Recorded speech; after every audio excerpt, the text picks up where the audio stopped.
नमस्कार दोस्तों, आप लोग कैसे? उम्मीद करता हूं कि आप लोग अपनी पढ़ाई को कंटिन्यू कर रहे होंगे। आज हम भारत भूगोल से संबंधित कुछ महत्वपूर्ण तथ्यों के बारे में जानेंगे। आज हम भारत की खाद्यान्नों फसलों के बारे में जानेंगे। आज हम गेहूं, धान, मक्का और मोटे अनाज के बारे में जानते हैं। तो चलिए शुरू करते हैं।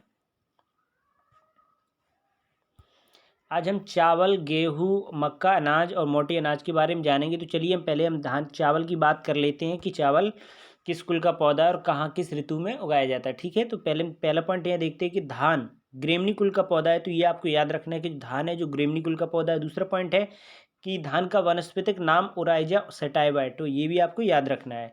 तीसरा पॉइंट है कि धान एक उष्णकटिबंधीय जलवायु पौधा है। इसकी उत्पत्ति भारत एवं दक्षिण पूर्वी एशियाई देशों में मानी जाती है और ये सभी देश गर्म जलवायु वाले प्रदेश हैं। तो ये भी आपको याद रखना है कि ये उष्णकटिबंधीय जलवायु पौधा है और इसकी जो उत्पत्ति है वो भारत एवं दक्षिण पूर्वी एशियाई में मानी जाती है। ठीक है, तो ये पॉइंट आपका क्लियर हो गया। दूसरे पॉइंट की हम बात करते हैं। दूसरा पॉइंट आपका है यहाँ पर कि धान दुनिया का सबसे अधिक बुआई क्षेत्र भारत में होती है। यानी दुनिया में सबसे ज़्यादा अगर धान की बुआई की जाती है तो वो भारत में की जाती है। परंतु प्रति हेक्टेयर उत्पादन में चीन विश्व में प्रथम स्थान पर। यानी प्रति हेक्टेयर की बात करें कि प्रति हेक्टेयर में अधिक उत्पादन किस देश में होता है तो वो चीन में होता है। लेकिन अधिक क्षेत्रफल की बात करें तो क्षेत्रफल में भारत में होता है। ठीक है, ये आपको याद रखना है। दूसरे नंबर पर भारत है। देश में सर्वाधिक चावल उत्पादन में 3 राज्य कौन से उनके बारे में जान लेते हैं। तो आपका पहला पश्चिम बंगाल, उत्तर प्रदेश और आंध्र प्रदेश। तो ये आपको याद रखना है कि जो धान की उत्पादन क्षमता सबसे ज़्यादा आपकी पश्चिम बंगाल में होती है, फिर उत्तर प्रदेश में, फिर आंध्र प्रदेश में। ठीक है, ये पॉइंट आपका क्लियर। दूसरा पॉइंट की बात करें प्रति हेक्टेयर उत्पादन में पंजाब प्रथम स्थान पर। यदि प्रति हेक्टेयर की बात करें, एक हेक्टेयर में सबसे ज़्यादा उत्पादन कहाँ होता है तो वो आपके पंजाब में होता है। लेकिन क्षेत्रफल की बात करें तो आपके पश्चिम बंगाल में, फिर उत्तर प्रदेश में, फिर आंध्र प्रदेश। जिस प्रकार से प्रति हेक्टेयर में सबसे ज़्यादा उत्पादन चीन में होता है, लेकिन हेक्टेयर और क्षेत्रफल की बात करें तो भारत में होता है। ठीक है, वैसे भी भारत दूसरे स्थान पर चावल उत्पादन में है। ठीक है, जी पॉइंट क्लियर हो गया है। दूसरे पॉइंट की हम बात करते हैं। तो दूसरे पॉइंट है कि भारत में 3 प्रकार की धान की फसलें उगाई जाती हैं, प्रमुख रूप से पश्चिम बंगाल में और तमिलनाडु में। तो जो धान की 3 किस्में हैं वो कौन कौन सी हैं? ओश यानी शरद ऋतु में, अमन यानी शीत ऋतु में, बोरो यानी ग्रीष्म ऋतु में। तो यहाँ पर हम अगला पॉइंट देखते हैं। तो आपने समझ गए होंगे कि जो भारत में 3 प्रकार की फसलें होती हैं, ओश, अमन और बोरो। ठीक है, और ये तीनों शरद, शीत और ग्रीष्म ऋतु में उगाई जाती हैं। तो ये आप समझ गए होंगे। अगले पॉइंट की हम बात करें तो चावल को अत्यधिक धोने अथवा पॉलिश करने से चावल की ऊपरी परत मौजूद विटामिन बी 1 यानी थायमिन समाप्त हो जाता है। विटामिन बी 1 की कमी से वेरी वेरी रोग नामक रोग हो जाता है। तो ये आपको याद रखना है कि जब भी चावल खाने के लिए यूज करें तो उसे कम से कम अधिक बार ही धोएं। यानी एक ही बार धों तो उससे विटामिन जो बी 1 थायमिन है उसकी कमी नहीं होगी, तो आपके लिए वेरी वेरी रोग नामक नहीं होगा। ठीक है, ये पॉइंट क्लियर हो गया। दूसरे पॉइंट की हम बात करते हैं। यहाँ पर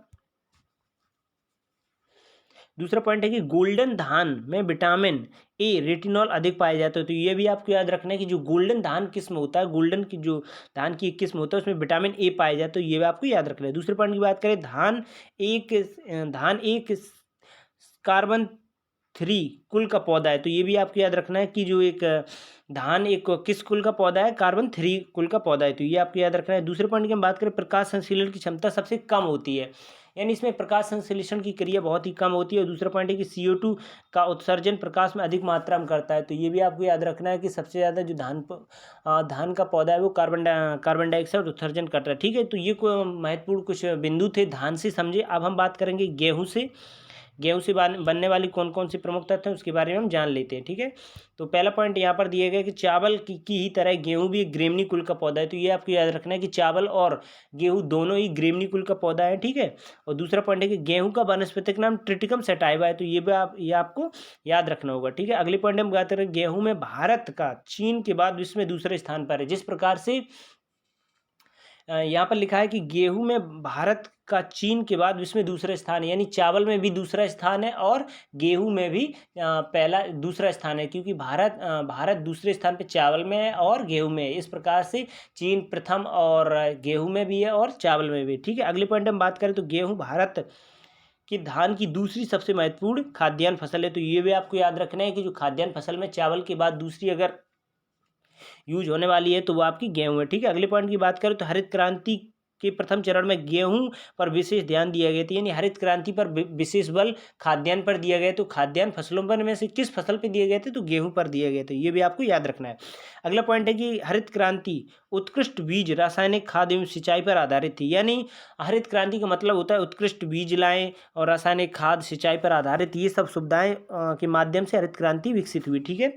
अगला पॉइंट है कि हरित क्रांति के समय भारत में जिन बीजों का प्रयोग किया गया था उन्हें मैक्सिको से लाया गया था। ये भी आपको याद रखना है कि जो हरित क्रांति के समय भारत में जो उत्कृष्ट बीज लाए गए थे वो मैक्सिको से लाए गए थे भारत में। ठीक है, लाए गए थे। इस प्रजाति का विकास नॉर्मन बोरलॉग ने किया था। तो ये भी आप याद रखना है कि हरित क्रांति के जनक किसे कहा जाता है विश्व स्तर पे, तो आपके वो नॉर्मन बोरलॉग हैं। तो ये आपको याद रखना है। जबकि हरित क्रांति की भारतीय जनक बात करें तो डॉक्टर स्वामीनाथन, तो ये आपको याद रखना है। दूसरे पॉइंट की बात करें तो देश के सर्वाधिक गेहूं उत्पादन में 3 राज्य कौन से हैं, तो आपकी वो है पंजाब, उत्तर प्रदेश, हरियाणा। तो ये आपको क्लियर हो गया कि सबसे ज़्यादा उत्पादन आपका उत्तर प्रदेश में होता है, फिर पंजाब में, फिर हरियाणा में। जबकि हम चावल की बात करें तो सबसे ज़्यादा चावल आपके पश्चिम बंगाल में, फिर उत्तर प्रदेश में, फिर आंध्र प्रदेश में। लेकिन चावल में प्रति हेक्टेयर उत्पादन में पंजाब है। ठीक है, तो ये भी आपको याद रखना है। प्रति हेक्टेयर उत्पादन में पंजाब प्रथम स्थान पे, यानी चावल उत्पादन में भी प्रथम स्थान पर है और गेहूं उत्पादन में। क्यों, इसका प्रमुख कारण है कि उस पंजाब क्षेत्र में ही हरित क्रांति पर ज़्यादा बल दिया गया था, जिस कारण से वहाँ पर अच्छी किस्म पाई जाती है और अधिक उत्पादन होता है। ठीक है, ये पॉइंट क्लियर हो गए। अगले पॉइंट की हम बात करें तो गेहूँ में ग्लूटेन नामक प्रोटीन पाए जाते हैं। तो ये भी आपको याद रखना है। जैसे चावल में थायमीन विटामिन और गोल्डन चावल में विटामिन ए पाया जाता है, उसी प्रकार से यहाँ पर गेहूं में ग्लूटेन नामक प्रोटीन पाया जाता है और ये भी एक कार्बन 3 का पौधा है। तो ये भी आप याद रखना है कि चावल और गेहूं दोनों पौधे कार्बन 3 के पौधे हैं। ठीक है, अब हम बात करेंगे मक्का के बारे में।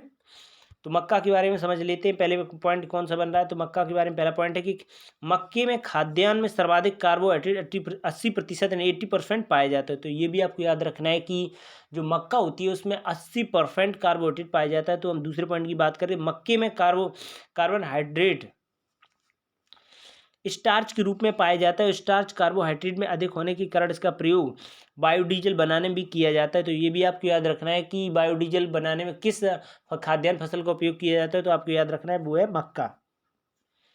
अगले पॉइंट की हम बात करें तो मक्का में जैन नामक प्रोटीन पाया जाता है। तो ये भी आपको याद रखना है और ये भी कार्बन 4 का पौधा है। जबकि चावल और गेहूं तो कार्बन 3 का पौधा है, जबकि मक्का कार्बन 4 का पौधा है। ठीक है,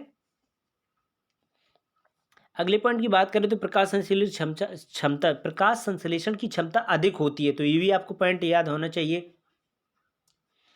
अगले पॉइंट की बात करें तो कार्बन डाइऑक्साइड उत्सर्जन प्रकाश नहीं होता है। ठीक है, उत्सर्जन प्रकाश नहीं होता है, यानी मक्का में कार्बन डाइऑक्साइड उत्सर्जन प्रकाश नहीं होता है। और मक्का सर्वाधिक उत्पादन कर्नाटक राज्य में होती है। तो ये भी आप याद रखना है कि सबसे ज़्यादा जो आपकी मक्का है वो आपकी कर्नाटक राज्य में होती है। अब मोटे अनाज की बात कर ले तो मोटे अनाज कौन कौन से उसके बारे में जान लेते हैं। मोटे अनाज की बात करें तो यहाँ पर आपको हम बता दें कि मोटे अनाज के बारे में पहला पॉइंट है यहाँ पर पहला पॉइंट है कि मोटे अनाज के अंतर्गत जौ, बाजरा, मक्का आते हैं। ठीक है, ये भी आपको याद रखना है। दूसरा पॉइंट है कि मोटे अनाज के अंतर्गत आने वाली फसलें अधर सूखा सहने की क्षमता होती है, यानी इसमें इन्हें कोई पानी की ज़्यादा आवश्यकता नहीं होती है, सूखे भी उगा सकती है। ठीक है, अगले पॉइंट की बात करें तो बाजरा सर्वाधिक सहने की क्षमता रखता है, इसी कारण इसे राजस्थान में सर्वाधिक उत्पादित होती है। यानी राजस्थान में कम बारिश होने के कारण यहाँ पर खाद्यान्न उत्पादन में, यानी मोटे अनाज की बात करें तो मोटे अनाज में बाजरा सबसे ज़्यादा राजस्थान में उगाया जाता है, क्योंकि इसे पानी की ज़्यादा आवश्यकता नहीं होती, यानी सूखे भी अपना विकास कर सकता है। ठीक है, अगले पॉइंट में बात करें तो मोटे अनाज में सर्वाधिक उत्पादन राज्य अग्रलिखित है। मोटे अनाज उत्पादन में कौन सा राज्य किस स्थान पे, तो ये हम बात करें जौ बाजरा उत्पादन में राजस्थान प्रथम स्थान पे, दूसरा जौ है महाराष्ट्र में और मक्का कर्नाटक में। तो आपने हमारे साथ चावल, मक्का और गेहूं के बारे में और मोटे अनाज के बारे में अध्ययन किया। आप समझ गए होंगे इन सभी प्रश्नों को। तो फिर मिलते हैं अगली वीडियो में, तब तक के लिए नमस्कार।